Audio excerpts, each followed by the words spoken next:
If you could give people 3 or 4 bits of really hopeful wisdom or hopeful guidance, what would you tell them? Yeah. I mean, healing is possible. Nobody is at the point of not being able to heal. And you can live the most beautiful, flourishing life that you desire with every single thing that you want in it. And I think that is the most important thing, and that you are not alone. You are not alone in this path, and that there are ways to heal, and there are many ways to heal. And what it's about is really finding your own way and your own path to healing.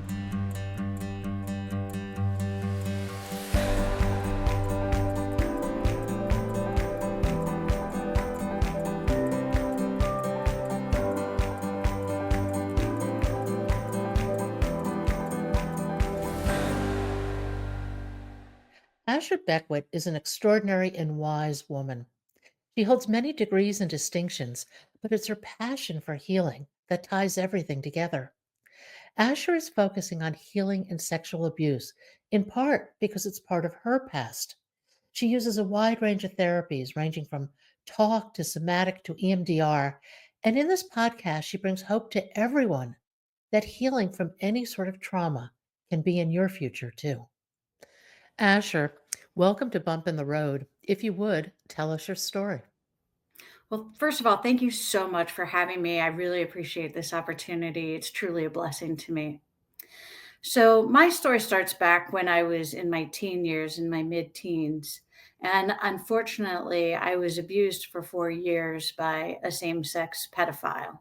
And so that involved a lot of sexual abuse as well as a lot of manipulation and coercion. And I experienced a lot of shame from that experience. And it really altered the course of who I am as a person at that point. It kind of went to like a soul level because sexual abuse is so intrusive and so invasive, and it really just penetrates every part of your being. And it shifted who I was and as a person, and it took me away from my essential self. And then I've spent the last, you know, I guess 30 plus years trying to get back to my essential self and who I truly am as a human being and recover from this experience. And so part of that recovery involved a lot of talk therapy for 20 plus years, which was very helpful. And then it involved what's called EMDR, which is eye movement rapidization and reprocessing. And EMDR has really helped me to kind of get back into who I am and remove that trauma from my lenses, or neutralize it, I should say. It doesn't remove it, it more neutralizes it so that now when something triggers it, I don't have the kind of reaction that I did back when the original trauma occurred. But it's more about being able to see it and remember it from a neutral standpoint. And then I've also done a lot of healing work. I became a certified trauma energetics coach through a program called Somogenics. And through the Somogetics program, I was able to really kind of come back into my body for the first time. And that was utterly amazing. I don't even think I realized I was out of my body, to be honest. And so to really come back into my body, that they we do a lot of somatic work. And somatic work is really going through and figuring out where the trauma energy is stored, because when we have trauma, what happens to us is that we our bodies store that. So it could be stored in your gut, or it could be stored in your heart, or in your throat, or in your shoulder, or any different areas within your body. And the goal is to help people to be able to release that trauma so that it doesn't stay stuck in your body and impact your health and impact every aspect of you. And it's interesting because with sexual trauma, it really does impact every area of your life, like even down to what I eat for breakfast, or if I even eat breakfast. It impacts every aspect of your life, and things that you think are so simple in life become hard.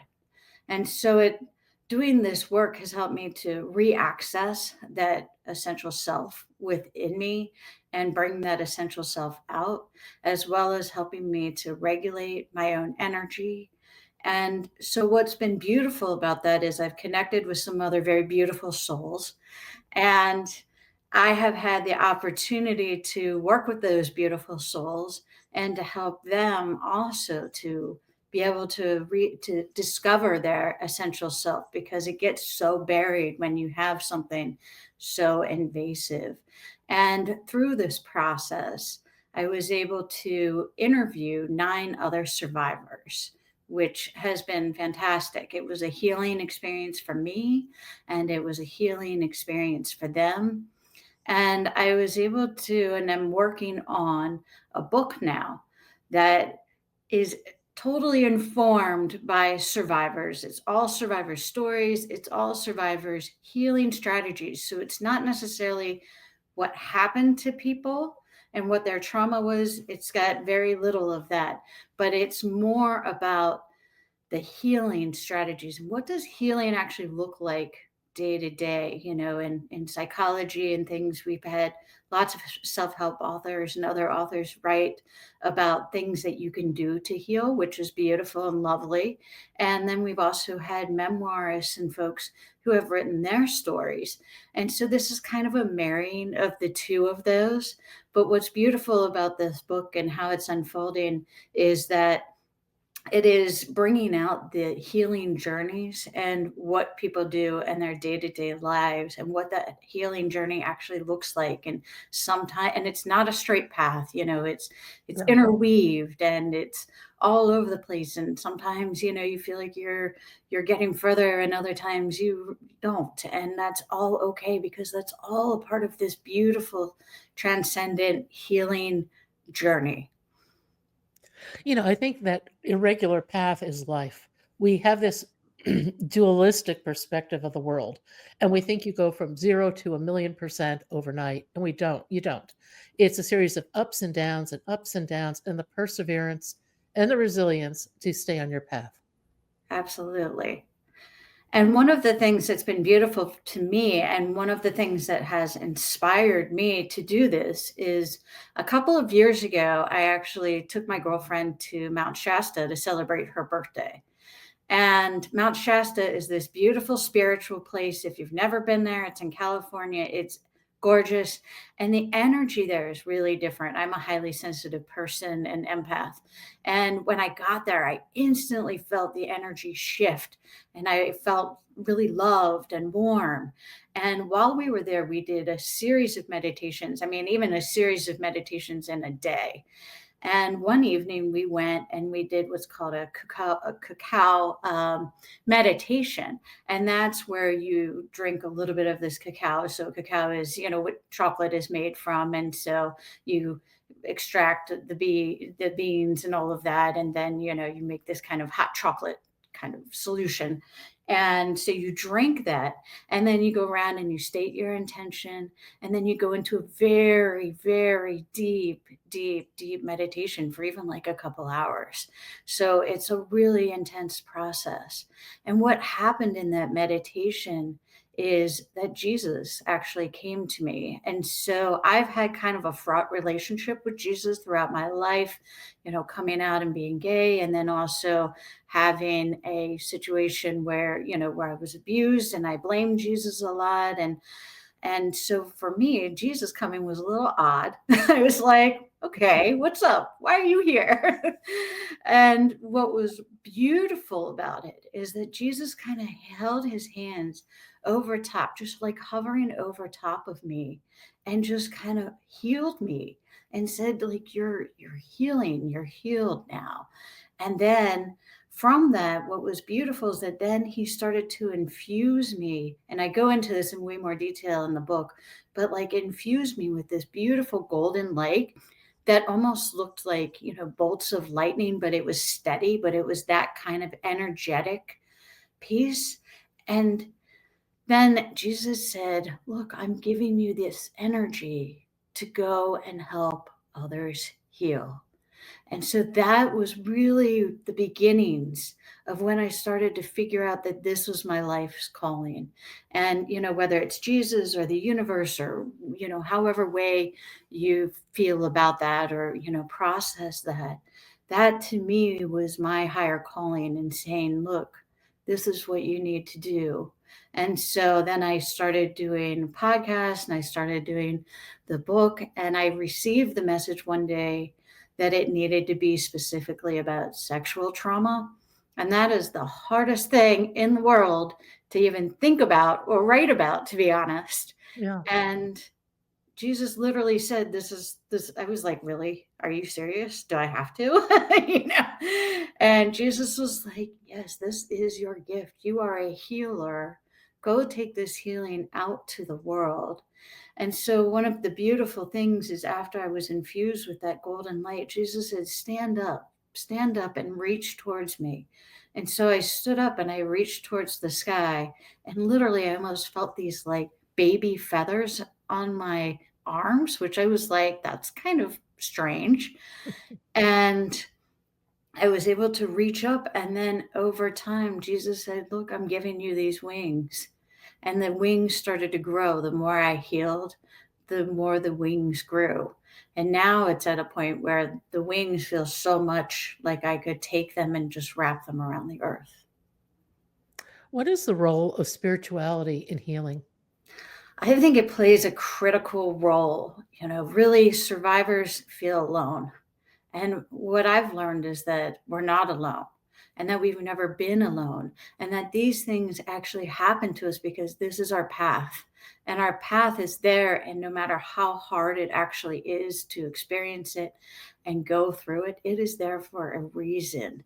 And so, without spirituality, to try to tap into that path is really challenging.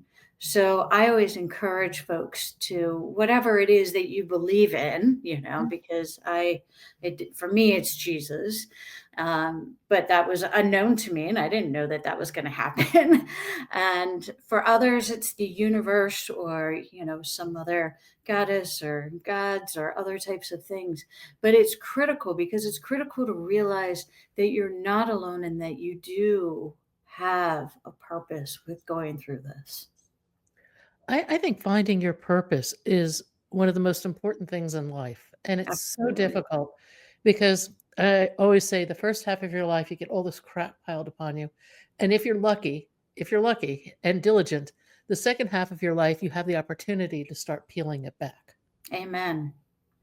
I love Um, that. but it's a lot of work, and a lot of, honesty, self-honesty, which sometimes is also very hard. But how It is. And I would also argue that it's a lot of acknowledgement too, right? When these things happen, we want to suppress it so deep within us because there's so much shame.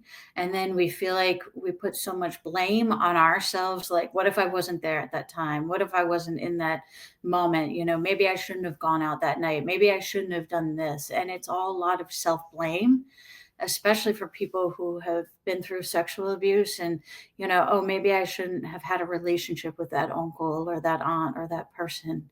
And so when you can really tap into that spiritual piece, you realize that you can forgive yourself, you can move forward and get past that blame and shame. you mentioned earlier that this sort of abuse really suppresses your emotions. Yeah. And then you mentioned all of a sudden one day you were in tune with your body again and you could feel things. What was that shift and what was that like? And what did you learn from that? What wisdom comes out of that? Yeah, so it was not an overnight shift by any stretch of the imagination. And it took a lot of time and it took a lot of patience on my end because I was like, I want to feel what other people are feeling. What is this? Stop, stop. Like I want to feel it so bad and I can't.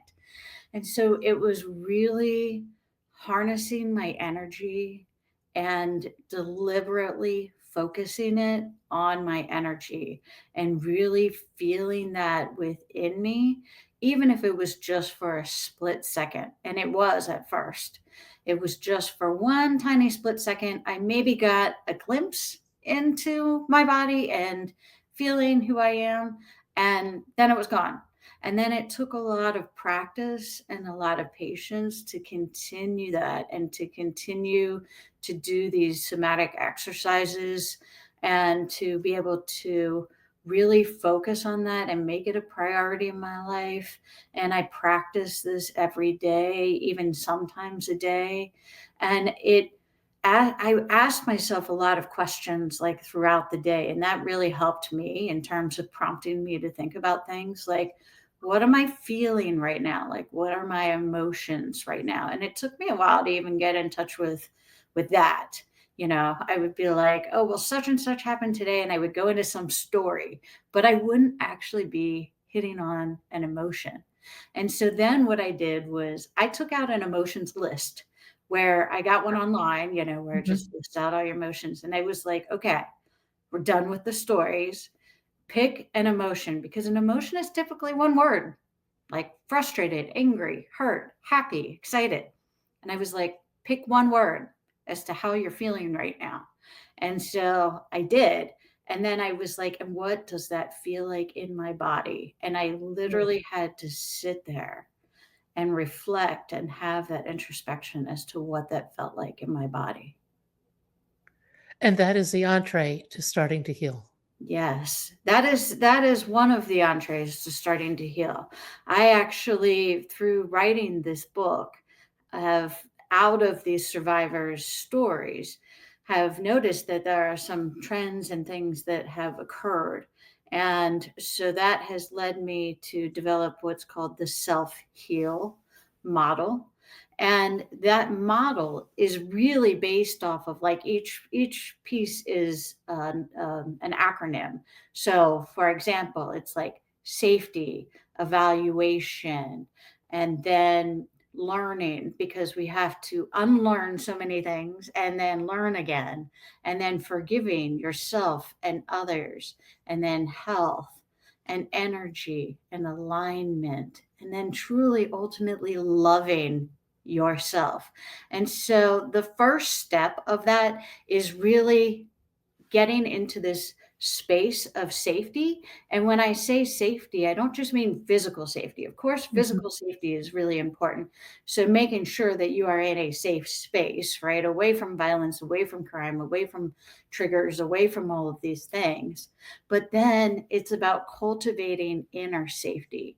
And so acknowledging your emotions and your limiting beliefs and starting to tap into that process of where am I feeling this in my body is part of that safety experience. And once you can start to really look at the safety within you and start to cultivate that within you, then you can start expanding it out. So then you can start engaging others and finding safe people to surround yourself by. Because we don't heal in isolation, we have to have others to heal. Why is that? Well, really, because what happened to us happened in an interpersonal way, right? Mhm. It wasn't just an isolated incident. We didn't just go and abuse ourselves. We had to have that interaction and that interpersonal interaction, whether that be for a fleeting few minutes or not. And so in order to then heal that process, we also have to heal in interaction because it's not just an isolated incident and it's not just something that is within you. So it is a interpersonal process between you and another person. And it is also the chance to be supported by others. Now, you've been through various types of therapy. For Yeah. you, what has been most powerful? I would say the EMDR was probably the most effective Western methodology. Mhm. So I actually have a doctorate in medical anthropology. And so I have studied extensively, Western and non-Western based practices. But I would say for me, the EMDR really helped because it helped to just neutralize things. And there was very little that I actually had to say about what happened. I could just kind of name it. And then through what is called, bilateral stimulation. So like when we go through sleep, we have dreams, right? When we're Mhm. going into our dream state, that's called REM. It's rapid eye movement. And through that process, we naturally process what's happened to us during the day when we are dreaming at night. And so, what EMDR does is it really induces that. And so, you can do EMDR in a number of ways. But when we go into REM at night, our eyes go back and forth, right?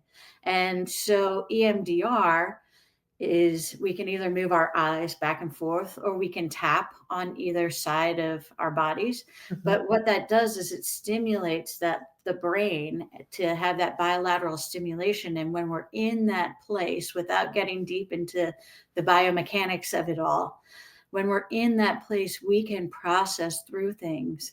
And it's like going to the grocery store, right? Like going to the grocery store last week might not have been a traumatic thing. We go to the grocery store, we finish our shopping, we're done, we don't think about it again. We move on with our lives.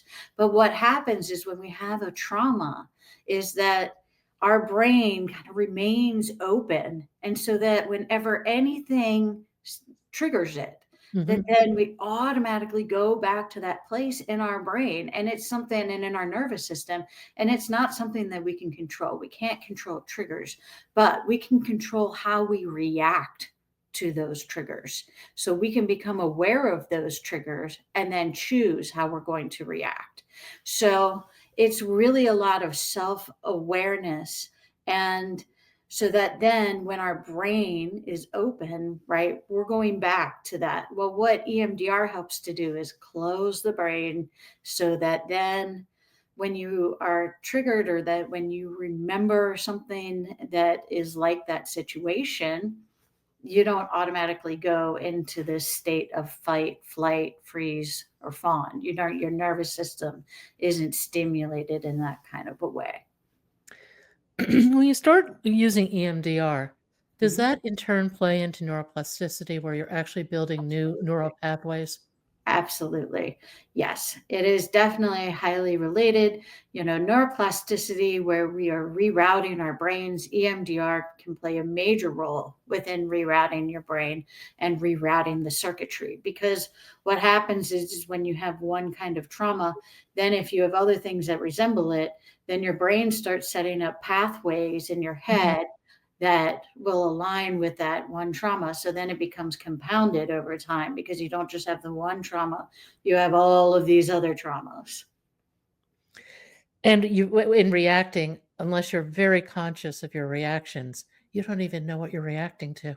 Exactly. Exactly. And sometimes it's like the original trauma, and sometimes it's some compound deviation from that original trauma.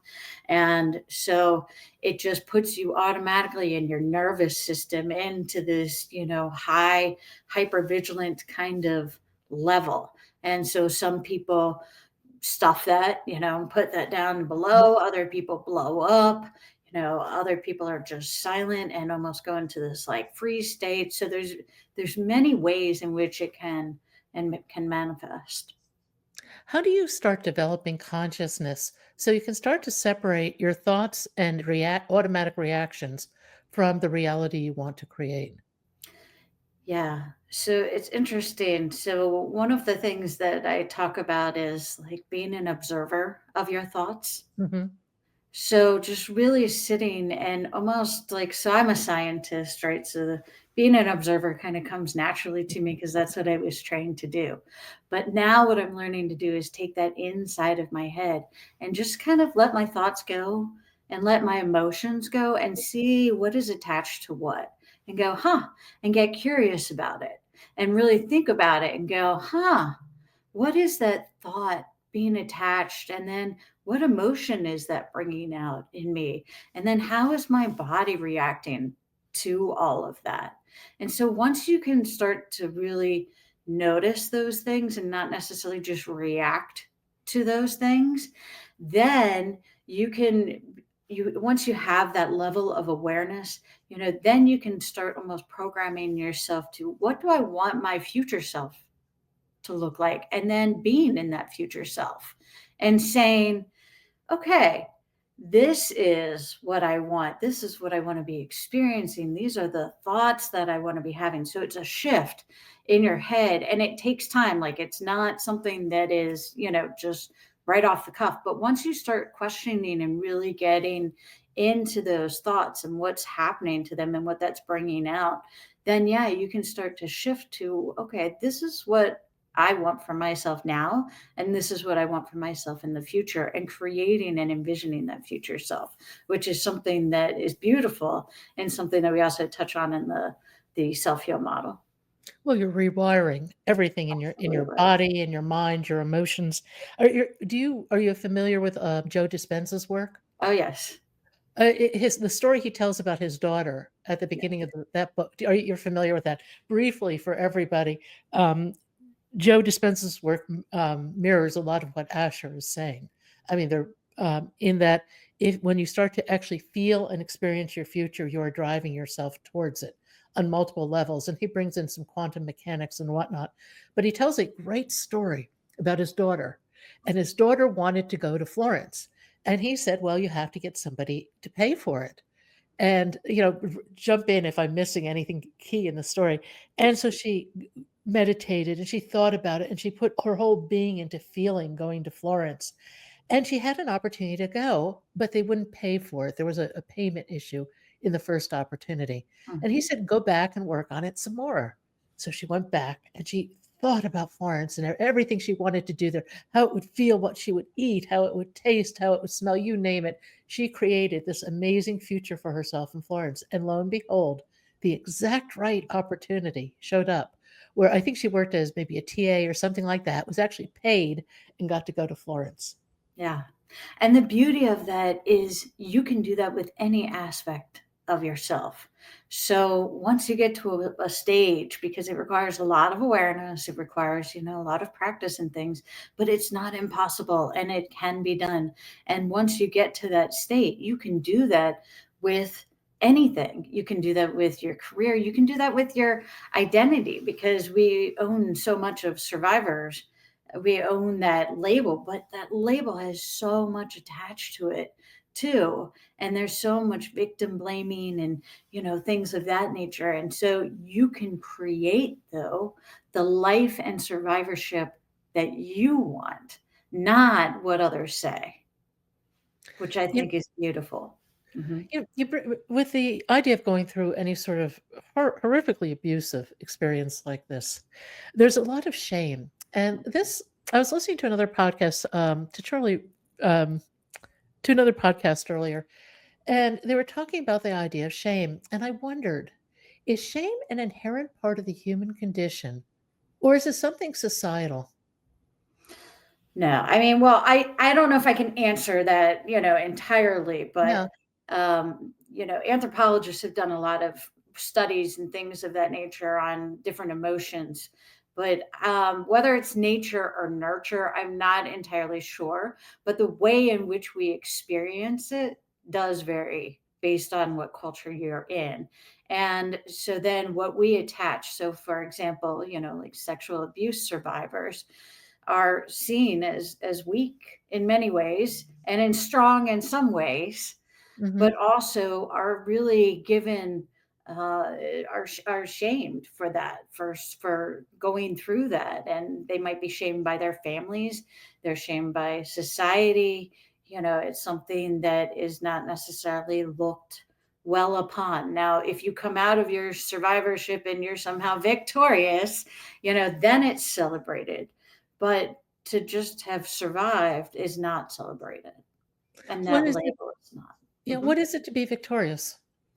Right. So that I think is cultural, right? So if you've made it through and you have this wonderful story to tell, like what I'm saying here, then maybe. But otherwise, that there's a lot of shame attached to it, and that manifests on every level. When will your book be out?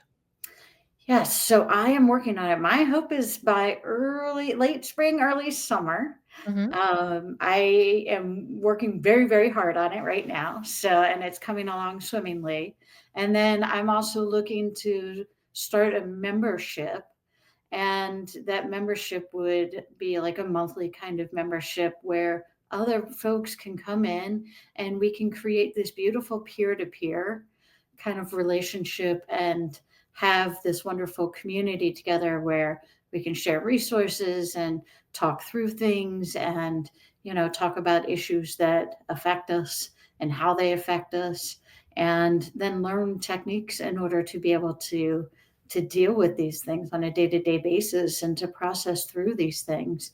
And one of the other nice things too is that right now I'm trying to make this practice, if you will, a holistic practice. So I also now have social workers and psychologists that are actively seeing folks who have been through sexual abuse. And while we're getting the membership up and we're getting the book out, we can actually start seeing people now for this. If you could give people 3 or 4 bits of really hopeful wisdom or Yeah. hopeful guidance, what would you tell them? Yeah. I mean, healing is possible. Nobody is past the point of not being able to heal. And you can live the most beautiful, flourishing life that you desire with every single thing that you want in it. And I think that is the most important thing, and that you are not alone. You are not alone in this path, and that there are ways to heal, and there are many ways to heal. And what it's about is really finding your own way and your own path to healing.